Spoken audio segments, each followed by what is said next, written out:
Career बनाना, reporter, writer या फिर editor बनना, तो आज ही संपर्क करें RJ रमझाझर में।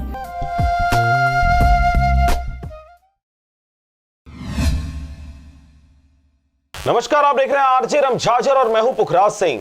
कोटा के एक पत्रकार के साथ हुए दुर्व्यवहार वाले मामले में आरोपी शिक्षक के खिलाफ अब तक कार्रवाई नहीं होने से नाराज भारतीय मीडिया फाउंडेशन छत्तीसगढ़ के प्रदेशाध्यक्ष पुखराज सिंह के नेतृत्व में कलेक्टर एसपी को ज्ञापन सौंपा गया है और जल्द ही कार्रवाई करने की मांग की गई है। देखिए रिपोर्ट। छत्तीसगढ़ की न्यायधानी बिलासपुर जिले में पत्रकारों के साथ लगातार अनहोनी घटनाएं हो रही हैं और शिकायतें मिलने पर भी संबंधित विभाग कोई कार्रवाई नहीं कर रहे। इसी कड़ी में जिले के कोटा के पत्रकार रामनारायण यादव के साथ घटित घटना पर अब तक कोई कार्रवाई पुलिस विभाग ने नहीं की है, जिसे लेकर भारतीय मीडिया फाउंडेशन छत्तीसगढ़ द्वारा कलेक्टर एसपी को ज्ञापन पत्र सौंपकर कार्रवाई की मांग की गई है। छत्तीसगढ़ भारतीय मीडिया फाउंडेशन के प्रदेशाध्यक्ष पुखराज सिंह के नेतृत्व में बिलासपुर कलेक्टर, पुलिस अधीक्षक एवं जिला शिक्षा अधिकारी को ज्ञापन पत्र सौंपकर बताया गया कि जिले के कोटा में साप्ताहिक समाचार पत्र सर्वव्यापी के ब्यूरो चीफ रामनारायण यादव द्वारा